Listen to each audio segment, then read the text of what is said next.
कितना खर्चा हुआ? कह रहे जी खर्चा तो उसमें 77 लाख ही हुआ, ज्यादा नहीं हुआ, पर ना जी उसमें एडवर्टीजमेंट के 24 करोड़ रुपए लग गए। मतलब एक योजना जो धरातल पे आई नहीं, जिसका आपने इतना गुणगान कर दिया, 24 करोड़ रुपए खर्च दिए कि दवाई बनाएंगे, पसारे देंगे, पड़ोसी राज्यों को देंगे, पराली खत्म हो जाएगी, हुआ कुछ नहीं। और ये 25 करोड़ रुपए भी जोड़ लीजिए खाते में। फिर मैंने पूछा एयर पोल्यूशन में और क्या किया? कह रहे जी स्मोक टावर लगवाए। मैं कहा कितने? कह रहे एक। अच्छा भैया एक लगा, कहाँ लगा? कह रहे वो कनाट प्लेस में लगा था। मैं कहा कितना खर्चा हुआ? कह रहे जी खर्चा उसमें 22 करोड़ रुपए हुआ। ठीक है, अरे सुनिए ना, हम भी तो कुछ बोल रहे हैं। तो 22 करोड़ रुपए हुआ। मैं कहा एडवर्टीजमेंट में, क्योंकि हर एक में बंधा हुआ है ना, एडवर्टीजमेंट तो गैलर के जैसे चल रहा है यहाँ। कह रहे जी 6 करोड़ रुपए। तो मैं कहा जी चल रहा है, वो काम कर रहा है? नहीं नहीं, वो तो 1 साल में ही बंद हो गया था। तो यानी कि 22 जमा 6 ये 28 करोड़ भी जोड़ लीजिए, जो कि आपकी सरकार ने केवल वेस्टेज ऑफ मनी की, दिल्ली की जनता का पैसा बर्बाद किया। फिर मैंने पूछा कि और क्या काम हुआ?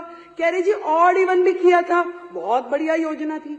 मैं कहा उस पर खर्चा क्या हुआ? खर्चा कुछ नहीं हुआ जी। मैं कहा अरे वाह, एक काम तो निकला जिस पे खर्चा हुआ ही नहीं। मैं कहा खर्चा नहीं हुआ, ये अच्छा किया। तो ऑड इवन में फिर क्या हुआ? कह जी थोड़ा एडवर्टीजमेंट पे हुआ था। मैं कितना हुआ? कह रहे जी एडवर्टीजमेंट में 19-20 में तो हुआ 11 करोड़, 20-21 में हुआ 16 करोड़ और 21-22 में हुआ 26 करोड़। वो योजना जो ऑड इवन गाड़ियां, किस बात का खर्चा भाई? आपने एक संदेश देना था कि जी आप ऑड इवन, जिसका रिजल्ट कुछ नहीं निकला, जिसका फायदा कुछ नहीं हुआ, परंतु उस पे आपने जोड़ना। आतिशी जी जरा मेरा, अब तो समझ ही रही हैं। तो ये सारा खर्चा जो पिछली सरकार ने केवल एडवर्टीजमेंट पे खर्च किया, कमाल ही है, कमाल। और बताती हूँ, बात यहीं खत्म हो जाती तो और बात थी, पर आगे देखिए वो समय आया जब कोविड का समय था, दुनिया मर रही थी, दिल्ली रो रही थी। हेल्थ सेक्टर में इन्होंने क्या किया? कोविड अवेयरनेस के प्रोग्राम किए। 19-20 में 13 करोड़, 20-21 में 80 करोड़, 21-22 में 84 करोड़। एक बेड नहीं दिया गया इनसे, एक सुविधा नहीं दी गई इनसे, दिल्ली वालों के लिए कोई काम नहीं किया गया इनसे, पर एडवर्टीजमेंट पे करोड़ों रुपए खर्च दिए। ये है आपदा की सरकार। उसके बाद सुनिए, अरे संजीव जी सुन लीजिए, हमने आपके लिए सुना भी और आपके लिए शेर भी लिखा, सुन लीजिए। डेंगू अवेयरनेस, अब डेंगू की अवेयरनेस काम एमसीडी का, पर अवेयरनेस कैंपेन यहाँ चल रहा था। 19-20 में 20 करोड़, 20-21 में 16 करोड़, 21-22 में 33 करोड़। ये डेंगू की एडवर्टीजमेंट का खर्चा है, जिसमें आपने काम कुछ भी नहीं किया, सिर्फ एडवर्टीजमेंट का खर्चा है। और सुनिए, करने वाला जो काम था, दिल्ली में कोविड से जो लोग मरे, जो आर्थिक सहायता उनको दी जानी चाहिए थी, कितने लोगों को दी? मात्र 97 लोगों को, 97 ओनली। क्या दिल्ली में, मैं आपसे पूछना चाहती हूं, कोविड से केवल 97 लोग मरे थे जिनको आपने मदद दी? उनको आपने 97 लोगों को जो मुआवजा दिया, उसके ऊपर भी आपने एडवर्टीजमेंट का खर्चा किया 17 करोड़ रुपए। 17 करोड़ रुपए जोड़ लीजिए, कुछ शर्म के साथ में जोड़िए सरकार के ये सारे खर्चे। एजुकेशन के बहुत सारे हेड तो आशीष जी ने बता दिए, फिर भी छोटे छोटे मैं बोलती हूँ। जो योजनाएं आपकी थी, बिजनेस ब्लास्टर में खर्चा किया 54 करोड़ और उस पे एडवर्टीजमेंट की 90 करोड़।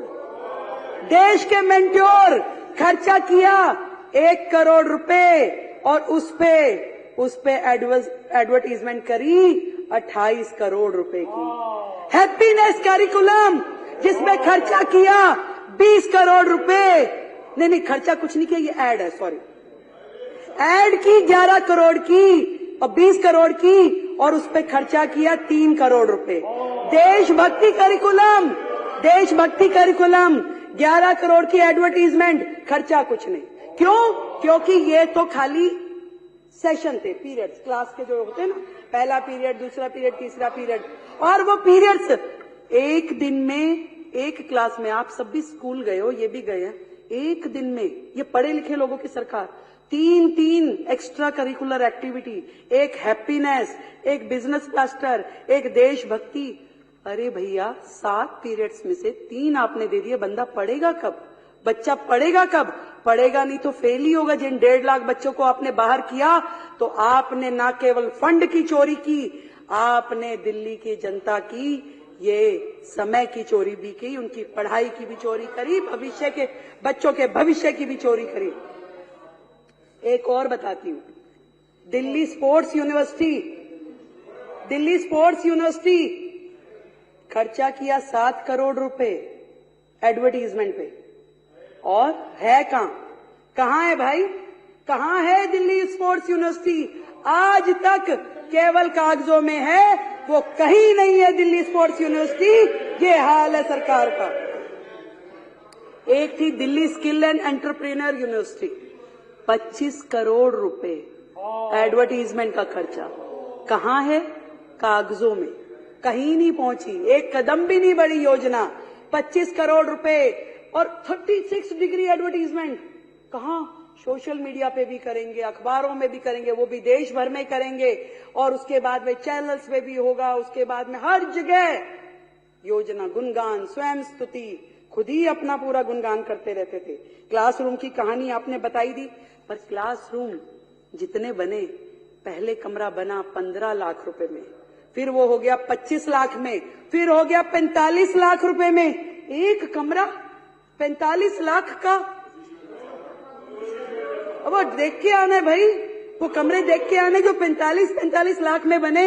मुझे लगता है कि हमारी सरकार 2000 कमरे, 7000 कमरे जहां जहां भी बनाएगी, वो तो 45 लाख रुपए में तो बहुत सारे कमरे बन जाएंगे। वहां से भी पैसा बचेगा, उसको भी जोड़ लीजिए, उसको भी नोट कर लीजिए सर।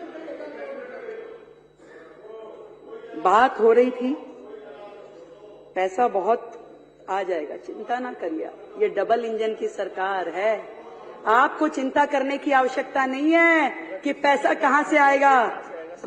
पर आपने, आपकी सरकार ने जो दिल्ली की जनता से चोरी की, उनके पैसे की चोरी करी, उनके समय की चोरी करी। मुख्यमंत्री था ही नहीं दिल्ली में, मुख्यमंत्री तो बाकी राज्यों में घूमता था, यहां का पैसा बाहर लेके जाता था। तो दिल्ली की समय की चोरी। मैडम कह रही थी मुख्यमंत्री जी कहां हैं, जवाब दो जवाब दो। अरे भाई काम भी है, मेरे पास 10 मंत्रालय हैं, आपके मुख्यमंत्री के पास तो एक भी नहीं था, उसको काम ही किया था, उसके पास तो काम ही किया था। मेरे पास 10 मंत्रालय है, मुझे जाना होता है, मुझे काम करना होता है। मैं आपके प्रश्न के जवाब मेरे मंत्री दे रहे हैं, लिखित में आ रहे हैं। आपको जवाब चाहिए कि मुख्यमंत्री चाहिए? और सुनिए, और चोरी की इंतहा ये हुई कि इन्होंने तो दिल्ली की जनता का सुख चैन छीना। गड्ढे में, सीवर में, गंदे पानी के साथ जो दिल्ली की जनता को रहना पड़ा, वो आपने चोरी किया। चोरी यहां भी खत्म हो जाती तो और बात थी। आपने तो सीएमओ दिल्ली का हैंडल चोरी करके ले गए, सीएमओ दिल्ली के 3 हैंडल चोरी करके ले गए।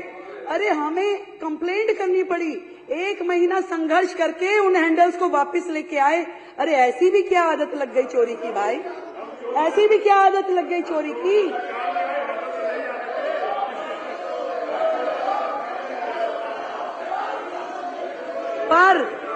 पर मैं बताती हूं,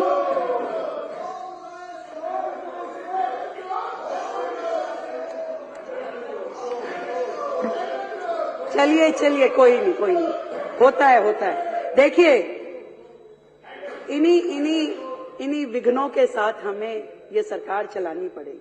आप समझिए कि जब तक ये लोग ये नहीं समझ जाते कि जनता ने इन्हें एक और मौका दिया है यहां बैठने के लिए, और नहीं तो अगली बार हर्ष वो होगा जो आपके साथी यहां पे नहीं है, कहीं ऐसा ना हो अगली बार आप भी नजर ना आए। इसलिए जनता के प्रति आपकी जो जवाबदेही है उसको याद रखिए, इतना मैं कहना चाहती हूँ। इस बार बजट की इस चर्चा में जो मुझे अच्छे सुझाव लगे साथियों के, वो मैं जरूर इसमें जोड़ना चाहूंगी कि यमुना पार विकास बोर्ड जो भाई अभय जी ने और बाकी साथियों ने कहा, उसको हम अपने इस बजट में था पहले, पर वो रिवाइव करके उसको कामगार करेंगे, उसको चालू करेंगे। दूसरा, दिल्ली की सभी मंडियां हमारे भाई राजकुमार जी ने और बाकी साथियों ने मुझे कहा था, वो पॉइंट हमसे कहीं लिखने में रह गया। तो दिल्ली की मंडियों का सुधार, विकास कार्य, इसको भी हम पूरी शिद्दत के साथ करेंगे। मैं इस सदन को ये बताना चाहती हूँ। और एक और बड़ा सुंदर सुझाव हमारे साथियों की ओर से आया कि दिल्ली जो है अलग अलग राज्यों का यहाँ पे परिवेश है, हर राज्य के लोग यहाँ रहते हैं, वो अभिन्न अंग हैं दिल्ली का। तो दिल्ली सरकार अब से जिस भी राज्य का स्टेट डे आएगा, उस स्टेट डे को दिल्ली सरकार के द्वारा मनाया जाएगा। और अब सबसे पहला जो स्टेट डे है, उड़ीसा का दिन है, 1 तारीख को, 1 अप्रैल को, तो दिल्ली सरकार उसका आयोजन करेगी, उसे मनाएगी भव्यता के साथ और आप सबको भी बुलाएगी। मैं इस सदन के आगे इस बजट पे जो आप सबने चर्चा करी और जो बाकी बातें अलग अलग साथियों ने कही, मुझे लगता है कि उनको एक बार और बजट दोबारा से पढ़ लेना चाहिए कि कम है, ज्यादा है, हर चीज में ज्यादा है, हमने कहीं नहीं घटाया। 1 लाख करोड़ का बजट है भाई, तो उसको हमने हर हेड में दिया है, खूब दिया है, और भी देंगे, जितना चाहिए उतना देंगे। आप भी अपने क्षेत्र में काम करने जाइए, आपको फंड की कमी नहीं होने देंगे, ये मेरा आपसे वादा। इतना ही कह सकती हूँ आज इस सदन के आखिरी में कि वसुधा का नेता कौन हुआ, वसुधा का नेता कौन हुआ, भूखंड का विजेता कौन हुआ, अतुलित यश क्रेता कौन हुआ, नवधर्म प्रेरणाता कौन हुआ। फिर से बोलती हूँ, वसुधा का नेता कौन हुआ, भूखंड विजेता कौन हुआ, अतुलित यश क्रेता कौन हुआ, नवधर्म प्रेरणाता कौन हुआ, जिसने ना कभी आराम किया, विघटनों में रह के काम किया। तो काम करेंगे, हमें पता है कि विघटनकारी शक्तियां हमारे साथ साथ पीछे पीछे चलती रहेंगी, फिर लाएंगी पोस्टर, 2500 कब दोगे, देंगे देंगे, पक्का देंगे, हमारा वादा है दिल्ली की जनता से देंगे। पर हमें ये मालूम है कि आपकी तरह हम योजनाएं शुरू करके बंद करने वाले नहीं है। ये हर महीने की देनदारी है, इसको पूरे योजनाबद्ध तरीके से देंगे ताकि किसी बहन के साथ अन्याय ना हो, पूरी तरीके से देंगे। आपकी तरह योजनाएं चालू करके बंद करने वाले हम नहीं हैं। हेड में पैसे रख करके जीरो खर्चा करने वाले हम नहीं हैं। हम दिल्ली की जनता के साथ न्याय करेंगे और उनके लिए सारे काम करेंगे। आप तो बस केवल देखते जाइए और मिल करके यदि कर सके तो साथ में चलिए और साथ में चल के दिल्ली की जनता के साथ में हम लोग आगे बढ़े। मैं इस बजट को आगे ले जाते हुए, जो अध्यक्ष जी, इस बजट के सारी चीजें मुझे लगता है कि मैंने पूरी कर ली है। जो सुझाव मेरे पास आए थे, इसमें कोई मुझसे छूटा नहीं है और छूट भी जाएगा मान लीजिए, तो आप चिंता ना करें। ये सरकार आपके विचार के साथ में खुली है, आपके सुझाव आएंगे और अच्छे सुझावों के साथ में दिल्ली को आगे बढ़ाने का काम हमारी सरकार करेगी। भारत माता की।